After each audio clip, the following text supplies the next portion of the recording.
हर well educated और eligible शख्स जो आज सरकारी नौकरी के लिए जी तोड़ मेहनत कर रहा है, लेकिन सफलता बहुत कम लोगों को ही मिल रही है। ऐसे में आपको मेहनत और भाग्य दोनों का साथ चाहिए। मेहनत तो आप कर ही रहे होंगे, क्योंकि उसके बिना तो कुछ भी संभव नहीं है। लेकिन आज पंडित सुरेश पांडे जी उपायों को आपको बता रहे, तो इसको आप जरूर सुने और सच्चे मन से अमल भी करें। फिर देखिए सरकारी नौकरी खुद आपके द्वार आएगी। तो पंडित जी से ही जानेंगे सरकारी नौकरी पाने के लिए आसान, अचूक और असरदार उपाय। तो हमारे साथ आप बने रहिए। मुझे लगता है हर वो युवा, क्योंकि मैं देखती हूं सालों दर साल इस तैयारी में लगे रहते हैं कि सफलता मिलेगी, उनके साथ साथ उनके परिवार के भी सपने होते हैं। लेकिन कई बार कहते हैं ना कि हमें ये तो पता है कि हमें कर्म करना है, हम उसकी तैयारी भी करते हैं, मेहनत भी करते हैं, लेकिन कुछ ग्रहों की दशा होती है, कुछ ऐसा होता है जो हमें नहीं जानकारी होती है। तो इसीलिए आज का ये कार्यक्रम हमने अपने दर्शकों के लिए रखा है। तो जरूर सुनिए, पंडित जी आपको अचूक और असरदार उपाय बताएंगे। और जैसा कि पंडित जी हमेशा कहते हैं कि जो पंडित जी उपाय बताते हैं, आप विश्वास के साथ उसको फॉलो कीजिए तो सफलता मिलेगी। बताएं पंडित जी। देखो, ऐसा है, सरकारी नौकरी जो है ये आज बहुत बड़ा ड्रीम है। लेकिन अब जैसे मैं अपने देश की बात करता हूँ, दूसरे देश की बात नहीं करता हूँ, अपने देश की बात करता हूँ। छोटा सा देश है, 145 करोड़ की आबादी है। तो ये कभी संभव नहीं है कि सारे लोगों को सरकारी नौकरी में नियोजित किया जा सके। चाहे किसी की सरकार हो, चाहे कोई सरकार आए, चाहे कोई सरकार जाए, सबको सरकारी नौकरी नहीं मिल सकती। सरकारी नौकरी पाने के लिए भाग्य बहुत ज्यादा जिम्मेदार है। न विद्या न बाहुबल, भाग्यम फलत सर्वदा, भाग्यम धावति अग्रे अग्रे। भाग्य जो है वो आगे आगे दौड़ती है। और जब पुरुषार्थ और भाग्य, जैसे रेल की दो पटरियां होती हैं और दोनों में कहीं 1 सेंटीमीटर का चौड़ाई में फर्क नहीं होता है, दोनों समानांतर चलती हैं, समानांतर मुड़ती हैं, समानांतर सीधी रहती हैं, समानांतर टेढ़ी होती हैं, समानांतर ही रहती हैं। उसी तरह से जब पुरुषार्थ और भाग्य दोनों समानांतर चलता है तो सरकारी नौकरी क्या, दुनिया की हर वो सुख समृद्धि प्राप्त हो जाती है जिसके लिए मानव जन्म के लिए जो कल्पना बहुत कल्पनातीत होता है। तो मैं ये कहना चाहता हूं कि जैसे सरकारी नौकरी है, तो अगर ज्योतिष शास्त्र में कोई आप अध्ययन कर रहे हैं किसी के कुंडली के बारे में, तो उसमें 3 ग्रहों का मुख्य रूप से आपको अध्ययन करना चाहिए। एक तो सूर्य का, दूसरे गुरु का और तीसरे शनि का। ऐसे में जो लोग सरकारी नौकरी पाना चाहते हैं वो सूर्य की उपासना जरूर करें। अब सूर्य की उपासना कैसे करेंगे भाई? देखिए, अगर सूर्य कुंडली में कमजोर होगा तो बार बार आप रिटेन तक क्वालिफाई करेंगे, लेकिन इंटरव्यू में आप बाहर हो जाएंगे, क्योंकि आपका कॉन्फिडेंस इंटरव्यू लेने वाले को प्रभावित नहीं कर पाएगा। और यदि आपका सूर्य अच्छा है, आत्मविश्वास आपके अंदर झलक रहा है, तो आप चढ़ करके इंटरव्यू वाले के प्रश्नों का उत्तर देंगे और वहां आप अपना झंडा गाड़ देंगे। जरूरी नहीं है एक समग्र ज्ञान आपको हो, जरूरी यह है कि आपके अंदर वो टैलेंट हो कि आप अपनी बात को ठीक से कह पाएं। और ये सूर्य की उपासना से ही संभव है, या सिर्फ सनातन धर्म में गायत्री की उपासना से ही ये संभव हो सकता है। इसीलिए हमारे यहाँ सनातन धर्म में ब्रह्मचर्य अवस्था में ही जनेऊ कराने का और गायत्री मंत्र की दीक्षा का विधान है। अटक से कटक तक, कन्याकुमारी से कश्मीर तक अगर किसी बालक का जनेऊ हो रहा है तो उसको जो मंत्र दी जाती है वो मंत्र गायत्री ही है जो दी जाती है। क्यों?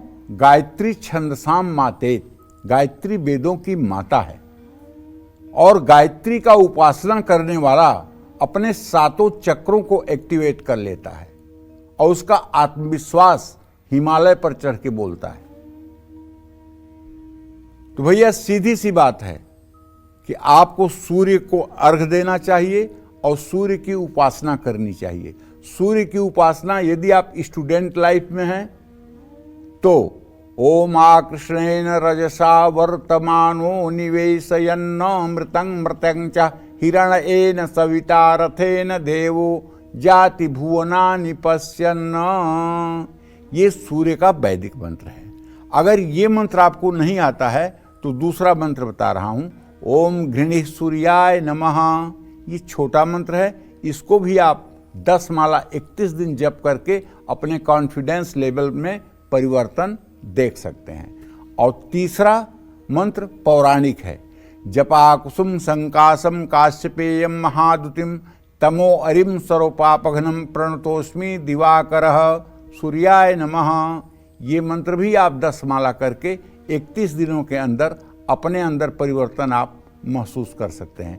ये उन लोगों को जरूर करना चाहिए जो परीक्षा के पहले बीमार होने लगते हैं, परीक्षा के पहले भयभीत होने लगते हैं और परीक्षा आने के बाद नर्वस होने लगते हैं, परीक्षा की तिथि घोषित होते ही नर्वस होने लगते हैं। उन लोगों की सूर्य की उपासना जरूर करनी चाहिए। और अगर स्वयं से नहीं कर पा रहे हैं तो 12 वैदिक ब्राह्मणों को बुला करके सूर्य के वैदिक मंत्र का 31,000 मंत्र जप करवा करके विधिवत हवन तर्पण मार्जन और ब्राह्मण भोजन का आयोजन परीक्षा से 2-3 दिन पूर्व रविवार को करना चाहिए।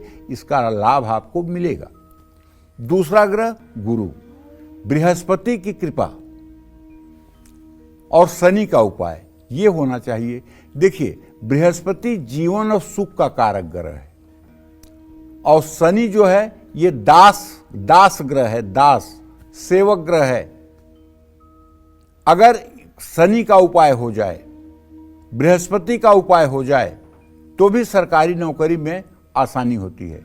लेकिन आप इतनी बात को ही मत मानिए, नवमेश अगर अपने उच्च नवांश में या अपने स्वनवांश में होगा तो ऐसा आदमी उच्च प्रशासनिक अधिकारी होगा, ग्रह कोई भी हो। ये मैं अपने जिंदगी का आपसे अनुभव साझा कर रहा हूं। लग्नेश उच्च नवांशक में या अपने नवांश में हो, निश्चित रूप से ऐसे व्यक्ति को अच्छी से अच्छी नौकरी मिलेगी। दसम भाव का स्वामी उच्च नवांशक में या उच्च राशि में स्थित हो और उसको पापक ग्रह न देखते हो, अच्छी नौकरी मिलेगी। तो सूर्य की उपासना के लिए तांबे के लोटे में सुबह सुबह जल लेकर के और उसमें थोड़ी सी रोली चावल फूल डाल करके ओम ब्रह्म स्वरूपिणे सूर्य नारायणाय नमः कहते हुए 3 बार में सूर्य को अर्घ देना चाहिए। और हनुमान जी के दर्शन करना चाहिए। हर मंगलवार बजरंग बाण और हनुमान चालीसा का पाठ करना चाहिए। जो विद्यार्थी प्रतियोगी परीक्षाओं में सम्मिलित हो रहे हैं, प्रतियोगी परीक्षा का मतलब यूपीएससी, यूपीपीसीएस, पीसीएसजे, जो बड़ी परीक्षाएं हैं, उन विद्यार्थियों से हाथ जोड़ के मेरा निवेदन है कि आप मेरा 2 कहना मान लो। चाहे जितनी आपकी कुंडली खराब होगी, नौकरी आपके कदमों में आके झुक जाएगी। पहला कहना ये मानो, कसम खा लो कि मैं जब तक अपने लक्ष्य को प्राप्त नहीं करूंगा तब तक एकनिष्ठ ब्रह्मचर्य का पालन करूंगा। ब्रह्मचर्य पालन के लिए प्रतिज्ञाबद्ध हो जाओ। मर सकता हूं लेकिन ब्रह्मचर्य भंग नहीं होगा। ब्रह्मचर्य बहुत बड़ा तेज है और ब्रह्मचर्य के बिना कोई व्यक्ति कहीं सफलता नहीं प्राप्त कर सकता। पहली प्रतिज्ञा ब्रह्मचर्य का और दूसरी प्रतिज्ञा खान पान की शुचिता का। हम कोई ऐसा खान पान नहीं करेंगे जो अशुद्धि से या तामसिक ढंग से तैयार हुआ है। हम सात्विक भोजन ही करेंगे और जीवन निर्वाह के लिए भोजन करेंगे, भोजन करने के लिए जीवन नहीं धारण करेंगे। ये 2 बातें अगर आपके अमल में आ जाएं तो इसके बाद सारी चीजें अपने आप आसान हो जाएंगी।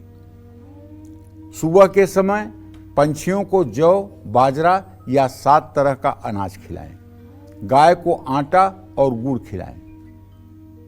सुबह स्नान करते समय पानी में थोड़ी पीसी हल्दी मिलाकर स्नान करें। एक बात और बता रहा हूं, अगर आपके पास 3 साल का समय है, 3 साल बाद आपको परीक्षा देनी है, 3 साल बाद आपके परीक्षा का रिजल्ट आना है, 3 साल बाद आपको एम्प्लॉयमेंट लेना है, तो एक उपाय ऐसा बताता हूं कि आपके कुंडली के सारे ग्रह नकारात्मक हों, सारे ग्रह आपके कुंडली के बहुत गंदी स्थिति में हों, सारा प्रारब्ध आपका चौपट हो। ये उपाय करने के बाद आप जो चाहेंगे वो आपको मिलेगा। आप कोई कुत्ता बिल्ली नहीं है कि जो आपके प्रारब्ध में लिखा गया है वो आपको भोगना पड़ेगा। ये उपाय मैं आपको बताता हूं, जरा ध्यान से सुनिएगा और पूरी जिम्मेदारी के साथ कहता हूं। वो उपाय ये है कि आप प्रातःकाल स्नान करके सूर्य को अर्घ दीजिए और अपने घर के पूजा स्थान में आइए, एक बढ़िया ऊनी आसन बिछा करके, पूरब मुंह करके, एक घी का दिया प्रज्वलित करके और आप नाड़ी शोधन प्राणायाम करिए। नाड़ी शोधन प्राणायाम का मतलब 15 सेकेंड श्वास को अंदर खींचना है, 60 सेकेंड तक दोनों नाक बंद करके श्वास को रोकना है और 30 सेकेंड तक दाहिनी नाक से सांस को बाहर निकालना है और फिर यही क्रिया दाहिनी नाक से 15 सेकेंड श्वास को खींचना है, 60 सेकेंड रोकना है और 30 सेकेंड बाईं नाक से छोड़ना है। इसके लिए एक मंत्र है जो आपको नित्य कर्म पूजा प्रकाश गीता प्रेस की किताब है उसमें मिलेगा। ओम भू ओम भुवः ओम स्वः ओम मः ओम जनः ओम तपः ओम सत्यम ओम तत्सवितुर्वरेण्यं भर्गो देवस्य धीमहि धियो जो नः प्रचोदयात् ओम आपो ज्योतिरसो अमृतम ब्रह्म भूर्भुवः स्वरोम। ये मंत्र 9 आवृत्ति होनी चाहिए। सांस खींचते समय ये मंत्र 1.5 बार, 1 सही 1/2, 1.5 बार ये मंत्र श्वास खींचते समय पढ़ लीजिए और 1.5 बार और नाभि पर 6 दल नीले कमल पर बैठे हुए भगवान विष्णु का ध्यान करते हुए पढ़ लीजिए।